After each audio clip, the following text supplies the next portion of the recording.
Come si fa a ridare vita ai borghi italiani?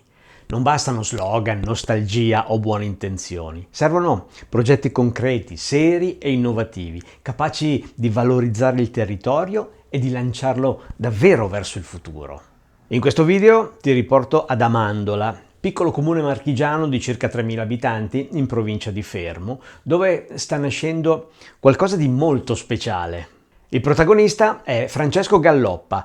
Te lo avevo già presentato in un altro video, quando ci aveva raccontato la sua attività legata ai cosmetici naturali a base di canapa. Se non l'hai visto, recuperalo perché merita davvero, poi ti do il link. Questa volta però Francesco ci apre le porte di un nuovo progetto, il recupero di una struttura destinata a diventare un vero e proprio incubatore di impresa, un'iniziativa che può fare la differenza perché vuol mettere in rete le risorse del territorio, attrarre nuove persone, nuove competenze e stimolare nuove idee innovative. Un punto di riferimento importante, concreto, che nasce da un sogno che Francesco coltiva da tanti anni e che allora non era riuscito a realizzare.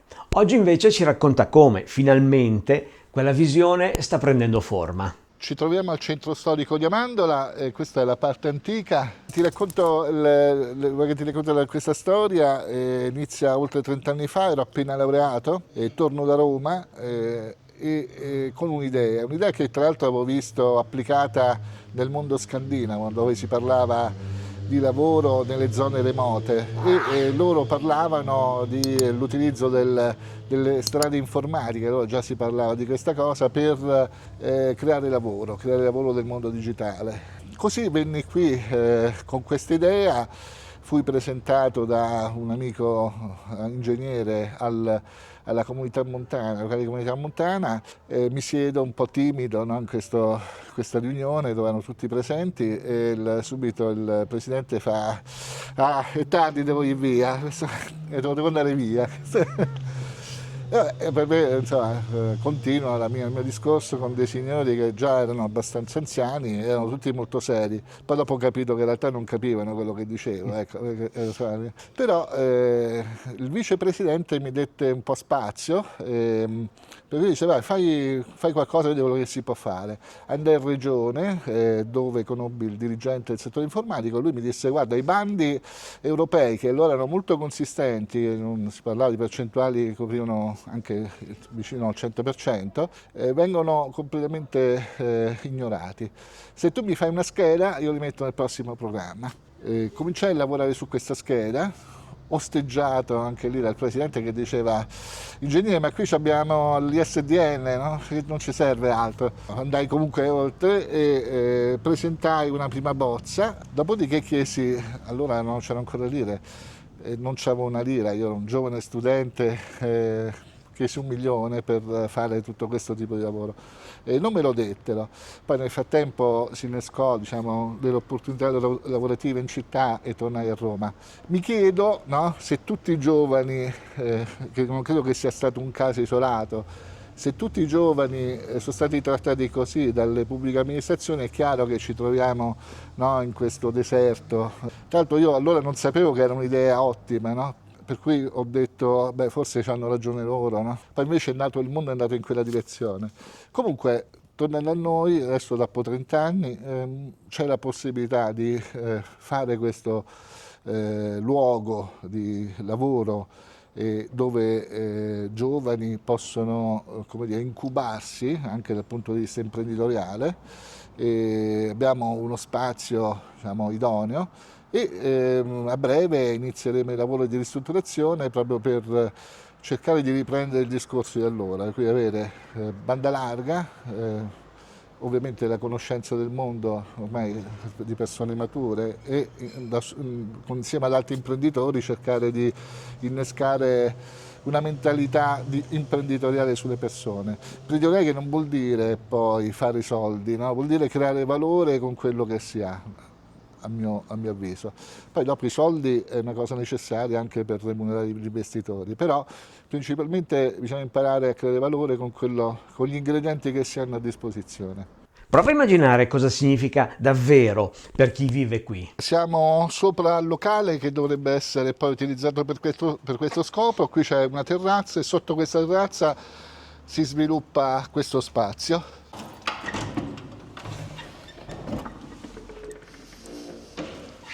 Ecco, questo è l'ingresso. Qui abbiamo già cominciato a fare dei lavori, ma in realtà adesso dobbiamo ribaltare tutto di nuovo.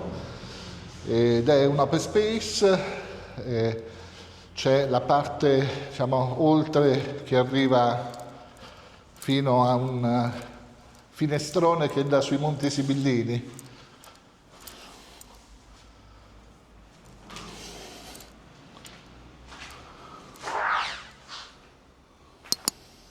E qui c'è la parte dove si faranno sicuramente più lavori. Ci sono delle singole stanze per chi vuole, diciamo, uno spazio riservato,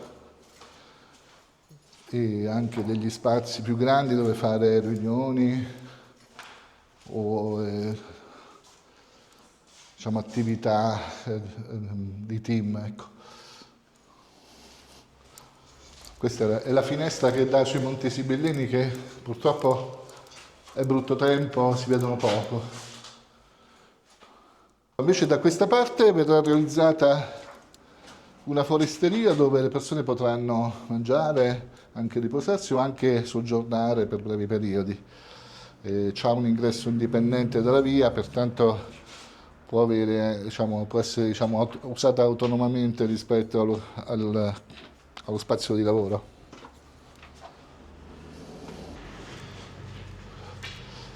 Allora, come ti dicevo, l'idea è quella di fare degli spazi di lavoro, ma non solo dei semplici spazi di lavoro, ma in realtà aggregare professionalità e avvicinarle anche al mondo imprenditoriale esistente, ricevendo da loro dei feedback di come hanno fatto nella loro vita, come hanno costruito le loro aziende.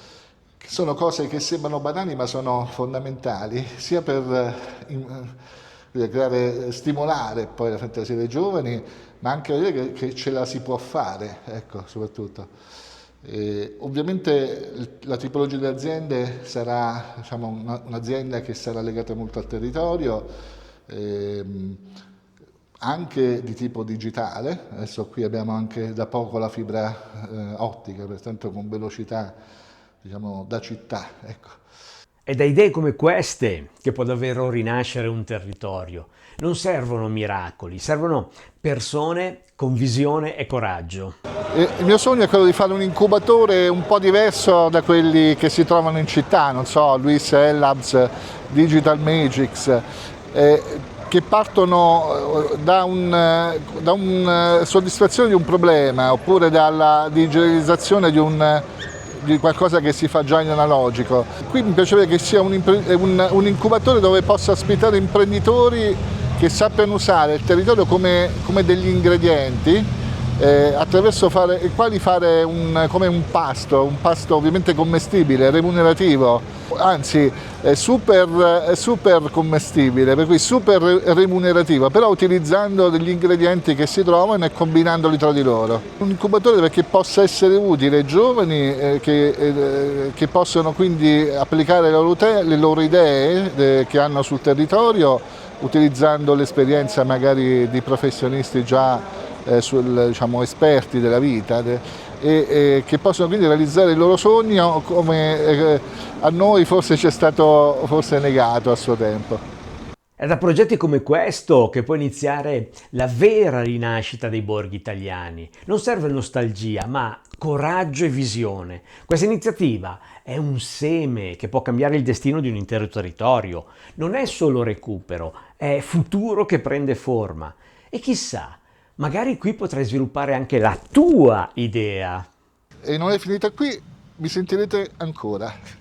Per non perdere le prossime puntate, iscriviti al canale, metti un like, un hype, condividi e commenta. Questo è il precedente video dove Francesco ci aveva fatto conoscere la sua azienda per la produzione di cosmetici naturali a base di canapa. Guardalo, è molto interessante.